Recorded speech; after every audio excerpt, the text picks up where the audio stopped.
جو لڑکے گئے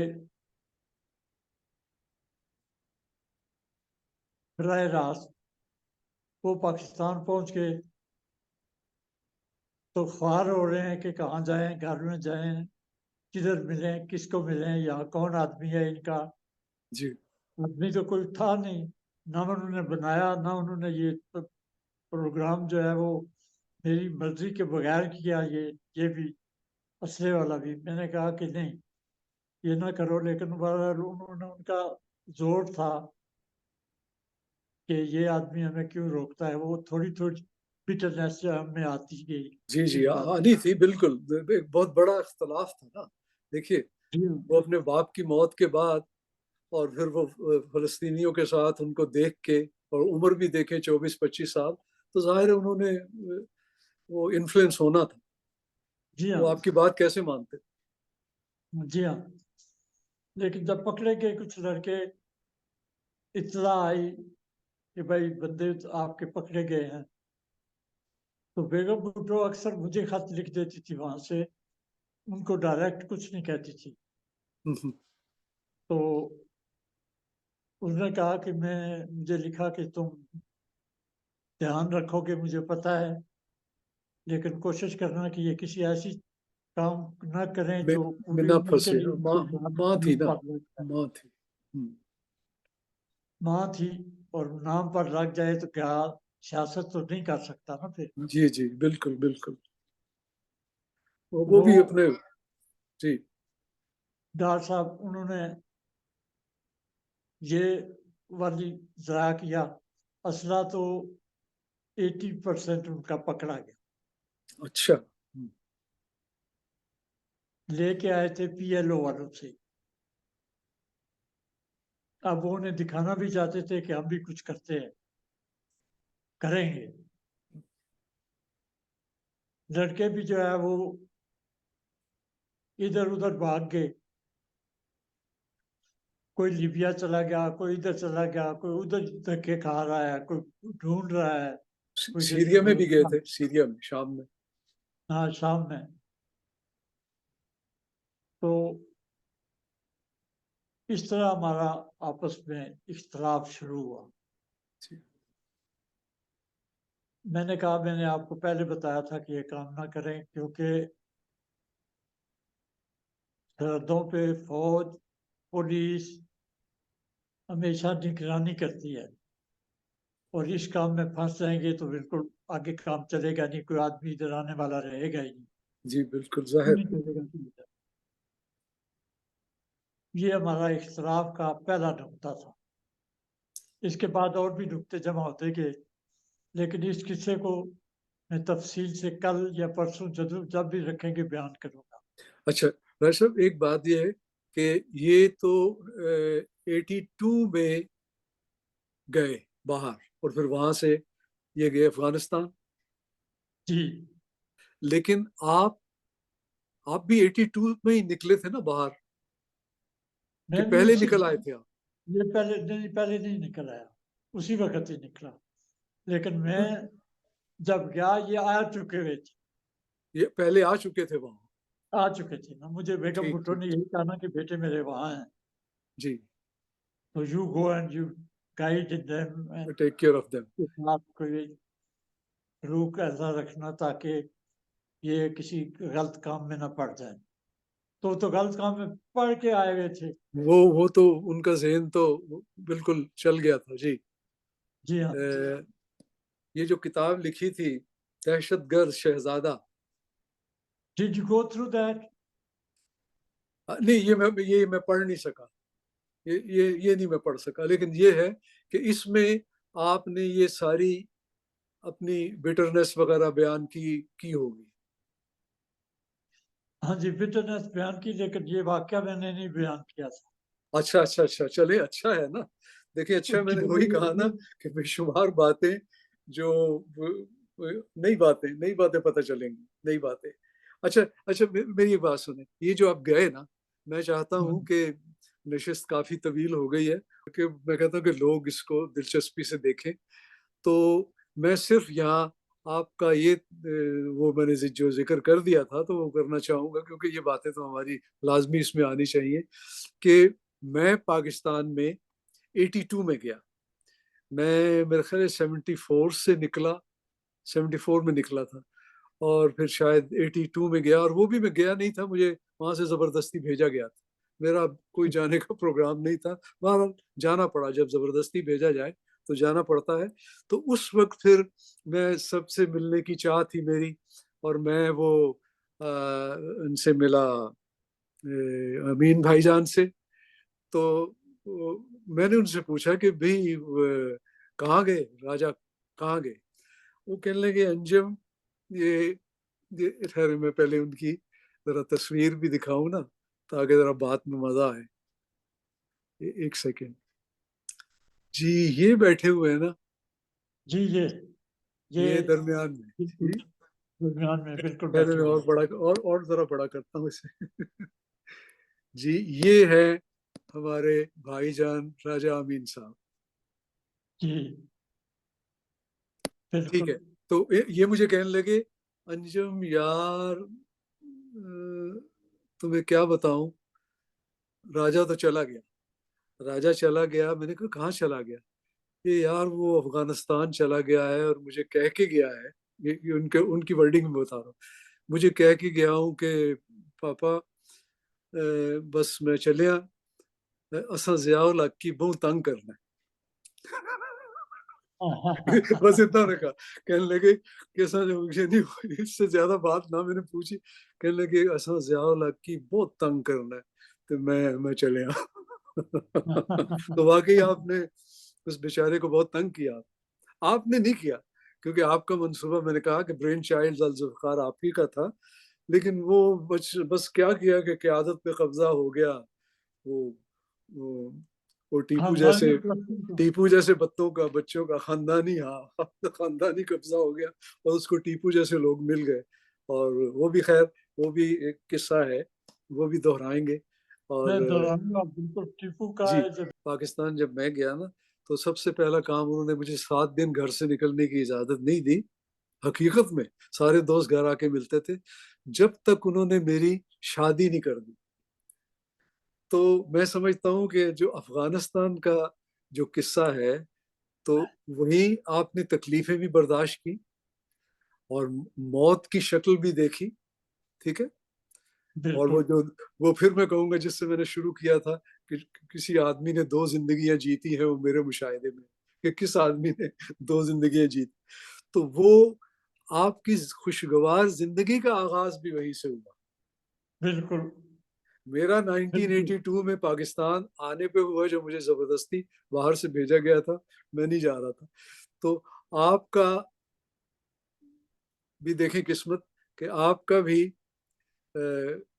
افغانستان سے شروع ہوا آپ کی خوشگوار زندگی ماشاء اللہ، اور جو آج تک قائم ہے. اور بڑی خوشی ہوتی ہے دیکھ کے. اور ماشاء اللہ اللہ کی شان ہے. تو میرا خیال ہے اب آپ کچھ آخری لفظ کہیں. پتہ نہیں میں تو نہیں تھکا، آپ نہ تھک گئے. نہیں تھک تو نہیں گیا، لیکن تو یہ صورتحال تھی جو کابل میں پیش آئی. اس میں لوگ بھی آتے رہے لیکن بیچارے مایوس ہو کے واپس یا تو بھاگ جاتے رہے، جیلوں میں گئے. ضیاء الحق کو تو ہم نے کب تنگ کیا، اس نے ہمیں بڑا تنگ.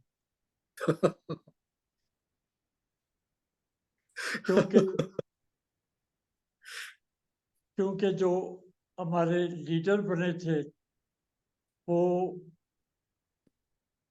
اس بات پہ پورے نہیں آتے تھے. نہ پختگی تھی ذہن میں.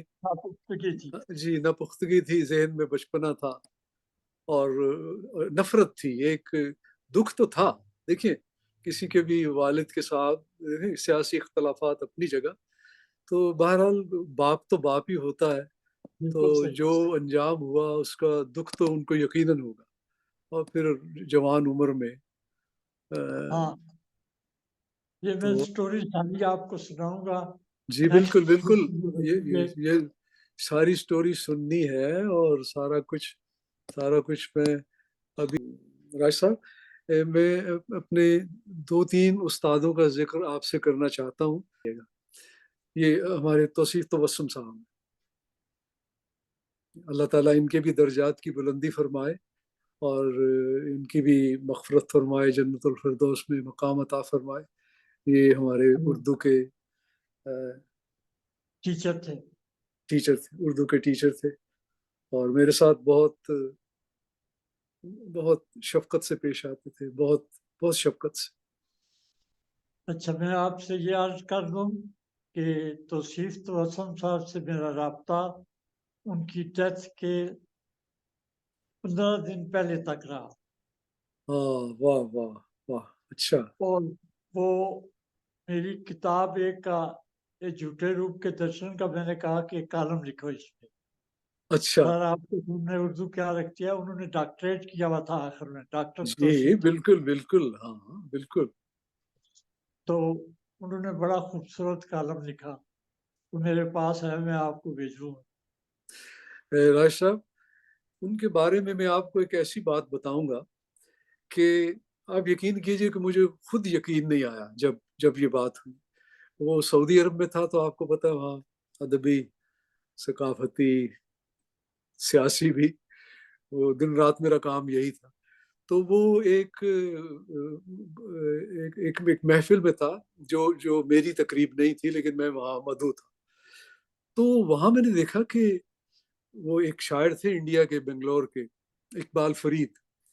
ان کی میں نے، انڈیا کے تھے وہ، ان کی میں نے ایک بہت بڑی تقریب کی تھی وہاں، بہت بڑی. تو ان کے ساتھ پروفیسر صاحب توصیف تبسم صاحب، یہ سعودی عرب کی بات ہے، وہ آ رہے ہیں. میں تو حیرت زدہ رہ گیا، لیکن مجھے اس سے زیادہ حیرت اس وقت ہوئی جب وہ آئے تو اپنی طرف سے جو اقبال فرید تھے انہوں نے میرا تعارف کرایا کہ جی یہ ہے انجم ڈار صاحب، یہاں کی ادبی محفلوں کے روئے رواں.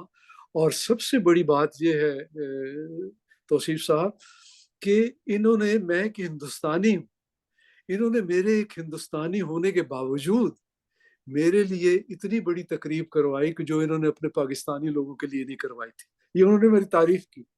تو اب توصیف تبسم صاحب مجھے دیکھ رہے ہیں اور مسکرا رہے ہیں اور کہہ رہے ہیں کہ انجم آپ حیران ہوں گے راجا یہ سن کے یہ بات کہ یار دیکھو 45 سال کے بعد ایک استاد سے ملاقات ہوئی ہے، اور دیکھیں اس نے کون سی بات اس نے یاد رکھی اور کس طرح سے. آپ ان کا ذرا یہ دیکھیے، یہ آئی ڈونٹ نو یہ کیسے ہوا. کہنے لگے انجم چھوڑو ان باتوں کو، تم مجھے یہ بتاؤ کہ تم نے اردو کیوں چھوڑی. میں، آپ بلیو کیجئے کہ میں سن کے حیران رہ گیا. یعنی ان کو یاد تھا کہ بھی میں نے ایم اے اردو میں نہیں کیا اور میں نے اردو چھوڑ دی، جبکہ میری اردو بڑی اچھی تھی اور میں سارے مقابلوں میں حصہ لیتا تھا، یہ کرتا تھا. میں حیران رہ گیا کہ 45 سال بعد ایک استاد اپنے شاگرد کو دیکھ کے ایک ایسی بات کرتا ہے جو اس کے دل میں 45 سال رہی. دیکھے نا، حالانکہ وہ، آپ خود سوچیں، وہ یہی ہوتا اور انجم کیا حال ہے، یہ ہے وہ، اچھا بھائی بڑی بات ہے، ہاں جی یہ ہمارے کالج کے اسٹوڈنٹ تھے. نہیں، انجم ایک دم، انجم مجھے تم یار یہ بتاؤ کہ تم نے اردو کیوں چھوڑی. یعنی آپ ذرا اس کا، آپ میری اس کی، آپ میرا تصور کر سکتے ہیں کہ میرے کیا جذبات ہوں گے. پھر ان کو کہنے لگے، وہ کہنے لگے کہ یہ آج کل یہ محفلوں میں نہیں آتے، شاید کچھ ناراض ہیں ہم سے. تو کہنے لگے، دوسرا جملہ انہوں نے یہ کہا کہ بھائی آپ فکر نہیں کریں، یہ میرے گھڑے کی مچھلی ہے، میں جب چاہوں گا اس کو نکال کے پھر سے آپ کے حوالے کر دوں. یہ ان کا دوسرا جملہ تھا کہ یہ میرے گھڑے کی مچھلی ہے، میں جب چاہوں گا اس کو نکال کے نا آپ کے حوالے کر دوں. خیر پھر باتیں پھر محفل شروع ہوگی. تو ان کی سے مجھے یہ بات آپ نے بھی کی کہ آپ نے ان سے 15 دن پہلے کالم لکھوایا اور انہوں نے لکھا. واہ واہ. اور ایک اور بات کہ میں راجا جب بھی پاکستان جانے کا، جب بھی کیا 2-3 دفعہ تو گیا ہوں ان 40 سالوں میں، تو میں ضرور کچھ نہ کچھ کرتا ہوں. تو میں نے وہ ادھر کیا ہے وہ اکیڈمی آف لیٹر میں تو ایک پرانے وہ بہت بہت بڑے، میں کہتا ہوں ان کا مقام ایسا ہی ہے جیسے اشفاق احمد صاحب کا یا انتظار حسین یا ان لوگوں کا، لیکن بڑے درویش آدمی. ٹھیک ہے. تو وقار الدین الہی نام ان کا تھا، پروفیسر مختار. وہ آپ کے راجہ امین صاحب، میرے بڑے بھائی صاحب، ہیرو یوسف صاحب، ان سب کے، آفتاب صاحب، ان سب کے زمانے کے ہیں. تو میں نے کہا کہ آپ کو اتنا کچھ آپ نے لکھا ہے تو میں آپ کے اعزاز میں تقریب کروں گا. نہ کرتے رہے. میں نے کی، پھر وہاں اسلام آباد کے سب لوگوں کو اکٹھے کیا. تو آپ یقین کیجئے کہ سب نے ریگریٹ کیا اس میں. ان کی تقریروں کا زیادہ حصہ یہ تھا کہ ہم بہت شرمندہ ہیں کہ آپ یہاں اسلام آباد میں موجود ہیں ہم میں، تو ہم نے کبھی آپ کو نہ دیکھا، نہ آپ کو یاد کیا، نہ آپ کو سنا. ٹھیک ہے. تو جی، تو ان کے ایک سیکنڈ، شاید میرے پاس یہ ہے اس تقریب کی ایک تصویر. ٹھیک ہے. یہ وقار بن الہی پروفیسر مختار صاحب ہیں.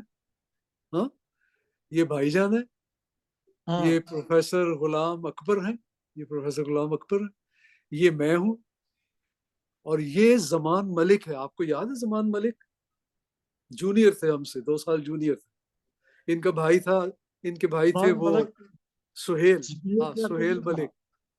وہ بھی میرا خیال ہے کہ 2-3 ہفتے پہلے یا 2-3 مہینے پہلے، اللہ تعالیٰ ان کی بھی مغفرت فرمائے، درجات کی بلندی فرمائے، وہ بھی فوت ہو گئے. سہیل وہ ہمارے کلاس فیلو تھے. یہ 2 سال نیچے تھے. یہ زمان ملک، یہ اور یہ ہے میں ہوں. یہ پروفیسر غلام اکبر ہیں. یہ بھائی جان ہے. یہ بھائی جان ہے نصر صاحب. اور یہ وقار بن الہی. اچھا، اتنی داڑھی رکھی تھی؟ ہاں بہت. یہ بالکل ان کا تو نام ہی ہم نے رکھ دیا تھا سر سید احمد خان. ان کا نام سر سید احمد خان ہم نے رکھ دیا. اچھا، تو چلے یہ بھی ایک دیکھیں نا، یاد سے یاد نکلتی ہے. پروفیسر آفتاب اقبال شمیم صاحب کلاس میں ایک دن کہنے لگے بھی اپنی مرضی کے شعر سنائے. یہ ان کا مجھ سے، میرا ان سے کوئی ایسا واسطہ نہیں تھا. تو میری جب باری آئی تو میں نے شعر سنایا. لبوں پہ مہر لگی ہے تو کیا کہ رکھ دی ہے، ہر ایک حلقہ زنجیر میں زباں میں نے. یہ تو بالکل، میں نے دیکھا کہ بالکل یہ حیران پریشان ہو گئے. اس کے بعد کلاس کے بعد مجھے ملے کہ آپ نے یہ شعر کیوں پڑھا، کیسے پڑھا. ٹھیک ہے. تو پھر جب میرے خیالات سنے انہوں نے تو اس دن مجھے پتا چلا کہ یہ بھی سوشلسٹ کمیونسٹ ہی ہیں. یہ تو چین چلے گئے تھے نا، پیکنگ یونیورسٹی میں. ہاں، وہاں کے شعبہ اردو کے یہ ہیڈ تھے. میں انہیں چین میں ملا. چین میں ملے. میں نے چین میں تقاضا کیا کہ پروفیسر اردو کا نام اس کا یہ ہے. اچھا. وہ ڈھونڈ کے مجھ سے ملواؤ.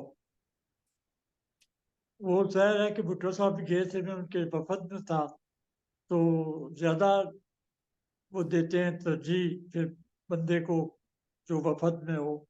جی جی. تو میں جس ہوٹل میں ہم ٹھہرے تھے، میں نے کہا یہاں لے آؤ انہیں. 3-4 گھنٹے میں جناب وہ لے آئے. اچھا. بڑی گپ لگائی ہم نے. بہت گپ، بہت میرے ساتھ بہت تھے. بہت محبت کرنے والے آدمی تھے. ہاں، اور انہوں نے بہت کوشش کی کہ میں بھی کمیونسٹ ہو جاؤں، تو میں ہوا نہیں. میں غریبوں، مزدوروں، کسانوں کا ترجمان رہا لیکن کمیونسٹ نہیں ہوا. اس کی وجہ یہی تھی کہ وہی والد صاحب کی تربیت.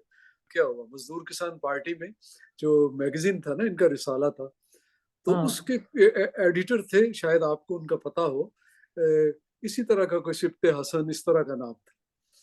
تو وہ پنڈی میں آئے. تو پنڈی میں تو آس پاس کے دیہاتوں میں بہت کام کیا میں نے. جب میں شامل ہوا، سارے اشتہار، سب تحریریں، سب کچھ میں ہی لکھتا تھا. راتوں کو لگایا کرتے تھے وہ اشتہار.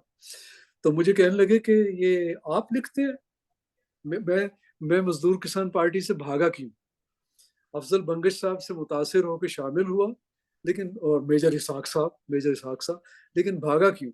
تو مجھے کہنے لگے کہ بھائی آپ کیا لکھتے ہیں، بالکل ایسے ہی یہ لوگ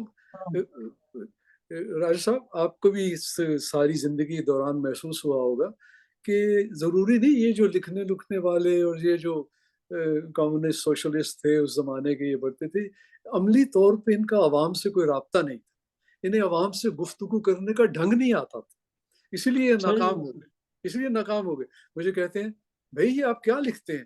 میں جی کیا لکھتا ہوں؟ آپ کا اشتہار تو ایسے لگتا ہے جیسے یہ مجلس احرار کا اشتہار، یہ ہمارا اشتہار نہیں ہے مجلس احرار، کیونکہ میں سب کچھ لکھتا تو وہی کچھ تھا، لیکن بیچ میں مجھے پتا تھا کہ کن سے مخاطب ہوں۔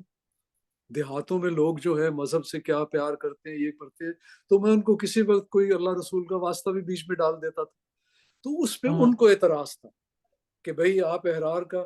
میں نے کہا اچھا بچوں، میں پہلے ہی تنگ ہوں آپ لوگوں سے، تو چلو آپ نے مجھ سے یہ کہہ تو دیا ہے، تو اب پھر میری چھٹی، میں اب آپ کو نہیں ملوں گا۔ اس کے بعد پھر میں نے راج صاحب مزدور کسان پارٹی چھوڑ دی، یہ چند مہینے پہلے کی بات ہے سعودی عرب جانے کی۔ پھر میں اپنے وہ اسلام آباد والے فارم پہ چلا گیا، وہیں رہتا تھا، وہیں سوتا تھا، سب دوست وہیں ملنے آتے تھے، اور وہیں سے میں نکل کے اپنا اٹیچی کیس اٹھا کے وہ جہاز میں بیٹھا تھا، وہاں سے اسلام آباد فارم تھے وہ ترلائی میں جو ہمارا فارم تھا۔ انداز میں کمیونسٹ ہونا، یہ ہونا وقت کا تقاضا تھا، ہونا چاہیے تھا۔ مقابلہ ہوتا تھا نا ہمارا اینول، تو اس میں میں نے شارٹ سٹوری کا مقابلہ تھا، بیسٹ شارٹ سٹوری، تو اس میں یہ تھے بزم ادب کے توصیف صاحب صدر تھے اور اعزازی صدر آفتاب اقبال، تو مجھے کہنے لگے، آپ کو پتا کہ وہ فی البدی ہوتا تھا، وہیں بیٹھ کے ہم لکھتے تھے، موضوع ملتا تھا، تو مجھے کہنے لگے کہ انجم تم نے سعادت حسن منٹو کو پڑھا ہے؟ میں نے کہا نہیں سر، میں نے تو ان کا بہت نام سنا ہوا ہے، لیکن ابھی تک مجھے موقع نہیں ملا کہ میں ان کو پڑھوں۔ اچھا خلیل جبران کو پڑھتے ہو؟ میں نے کہا نہیں جی، وہ کون ہے؟ کہ انہوں نے بتایا کہ وہ اردو کے لکھنے والے نہیں ہیں، لیکن ان کے ترجمے ہیں۔ اچھا چلو ٹھیک ہے، بات ختم ہو گئی۔ پھر جب مجھے انعام ملا نا، جب تقریب انعام کی ہوئی، تو مجھے 6 کتابیں ملی، ان میں سے 4 منٹو صاحب کی تھی اور 2 خلیل جبران کی۔ یہ مجھے ان توصیف تبسم صاحب نے اور پروفیسر آفتاب اقبال شمیم صاحب نے دیا۔ اور جب یہ تقریب جو میں نے کی نا وقار صاحب کی، تو اس میں میں نے ان کو فون کیا کہ آپ کو وہاں میں صدر محفل ہوں اور آپ یہ، تو بدقسمتی دیکھیں کہ دونوں اس وقت نہ بیمار، ان کی صحت ٹھیک نہیں تھی، بلکہ توصیف صاحب نے کہا انجم آ کے دیکھ لو، میں تو صاحب فراش، میں تو بستر سے نہیں اٹھ سکتا۔ تو بس میری بدقسمتی کہ میرے استاد جو تھے یہ اس بڑی تقریب کے مہمان خصوصی اور صدر محفل نہیں بن سکے۔ بالکل، میرے ساتھ ان کا رابطہ بہت رہا، میں ملتا بھی رہا۔ میں نے ایک دن کہہ دیا انہیں یہی کہ سر جھوٹے روپ کے درشن بڑی بکتی ہے، بڑے لوگ پڑھتے ہیں آج بھی، جوان نسل جو ہے یونیورسٹیوں اور کالجوں کی، یہ ان کی پسندیدہ کتاب ہے، پسندیدہ کتاب ہے، بالکل، آپ اس پر کچھ لکھ دیں۔ ہوں کتاب انہوں نے مجھ سے لی، میرے پاس تھی، جی کیونکہ میں چاہتا تھا کہ وہ شام کو نکلتے تھے سیر کے لیے، تو میں نے کہا وہیں پکڑوں گا۔ میں نے انہیں دی، میں نے کہا سر یہ کتاب جو ہے یہ لے لیں، اس کو پڑھیں اور اس پر لکھیں۔ بہت شاندار کالم لکھا، بہت خوبصورت اردو بھی بڑی خوبصورت تھی ان کی۔ ہم کیا لوگوں کی بڑی اردو سے میں آپ کی خوش قسمتی ہے راجہ صاحب کہ انہوں نے آپ کی کتاب کے اوپر اپنا تبصرہ کیا، اور خوش قسمتی ہے آپ کی۔ جی، اور وہ میں انہیں فون کر لیتا تھا 5-4 دن بعد، 8 دن بعد گپ شپ ہو جاتی تھی فون پر۔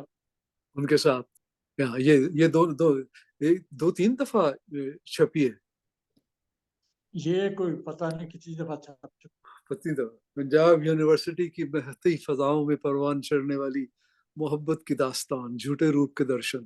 ٹھیک ہے جی. کہاں کہاں ہم نے محبتیں نہیں کی، ہاں جہاں یہ بھی تو گئے داستان چھوڑ آئے. داستان چھوڑا. اچھا چلے پھر جھوٹے روپ کے درشن میں ہی نا ختم کرتے ہیں. ہاں اپنے اپنے سچے روپ کے درشن کروا کے تو ہم ختم کرتے ہیں. تو انشاءاللہ دوسری نشست میں اپنے پروگرام کے آخر میں وہ ایک نعرہ ضرور کرتا ہوں پاکستان زندہ باد کا، تو وہ آپ میرے ساتھ مل کے لگائیں گے. پاکستان زندہ پاکستان زندہ زندہ باد. باد زندہ باد.